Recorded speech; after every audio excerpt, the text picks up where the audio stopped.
In all civilizations and religions, gold has always managed to seduce people. That's a direct quote from Paco Rabanne. But if you were to wear 1 million in 2023, think you're gonna seduce anyone? Today I'm going to discuss everything there is to know about this fragrance and if you should buy it in 2023 or just leave it on the shelf. I consider myself rather an expert on this fragrance because right around 2011, I was rocking this fragrance in its peak of popularity. Every single person in my high school, their daughters, their grandmothers were wearing this fragrance. In fact, because of this exact fragrance right here, perfumes, fragrances, everything was banned in my high school. People were spraying this in the change rooms, the locker room, the classrooms, the hallways, everywhere. And when you went into a club, this was all you would smell back then. But it's been around 10 years since then, and it's kind of slowly tapered off in popularity, and you see less and less people wearing it nowadays, which is kind of a good thing because it means that it's time, guys. Dust off your 1 millions. It's safe to wear again. But if you haven't worn this fragrance, let me discuss the smell so you kind of know what I'm talking about. I put a fresh spray on my skin so I can kind of detail the notes that I'm smelling here. Woo! One of the best openers to any fragrances I own. It's truly incredible. In the top, you're getting blood mandarin, grapefruit, and mint. In the mid notes, you're getting cinnamon, spicy notes, and rose. And in the base, amber, leather, woodsy notes, and Indian patchouli. Which of those notes am I actually detecting here?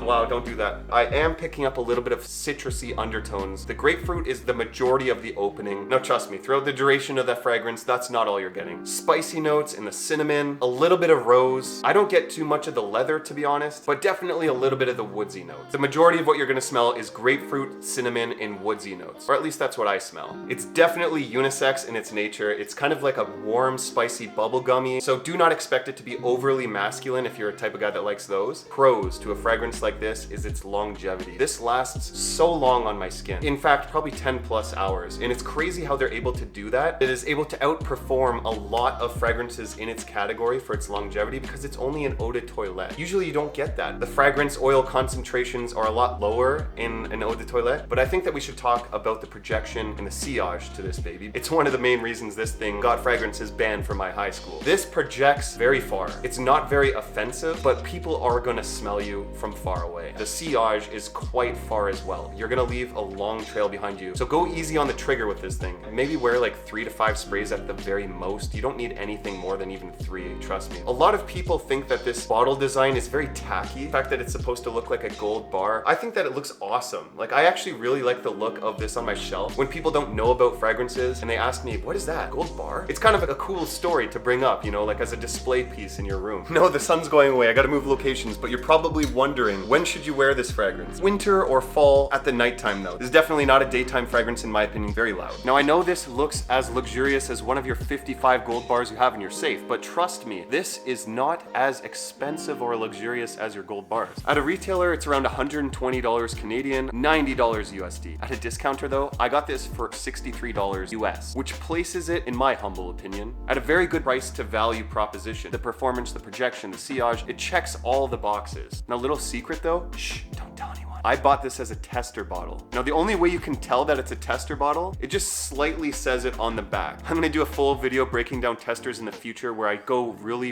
in depth talking about it to see if they're really worth it. But I got such a crazy discount on this because I bought it as a tester. If you already own this fragrance and you're wondering whether you should wear it or not in 2023, I think it's safe to wear again. If you want to make a statement where you go, I think this is definitely a pickup for you. If you're a fragrance nerd in the community, people will laugh at you for wearing this. If you wear this to like an event where everyone knows about fragrances, you might get a couple chuckles out of this. Some people still consider this overplayed in the fragrance community. In my personal opinion, I think it's safe for people to wear. If you can get this bad boy for a good price, it'll turn you into a bad boy. This has plummeted in popularity and it is not nearly as popular as it used to be, so trust me when I say it is safe to bust this sucker out again. I'm gonna give it an 8 out of 10, but the versatility could be better. It's definitely intended to be loud. It's a little bit synthetic. Since 2008, there has been fragrances that have launched kind of similar to this that I think are a bit better than it. I may have even lost my virginity when I wear this fragrance. I probably did. This was a staple in my old collection and it will be a staple in my future. If you want to smell like $1 million, do not forget to level yourself up. Fragrances are only the icing on the cake, and the fragrance will accentuate your personality, your look, and it'll just draw people to your charismatic self. Make sure you check out this video here where I detail another loud, powerful, sweet, and sexy scent. Stay fresh.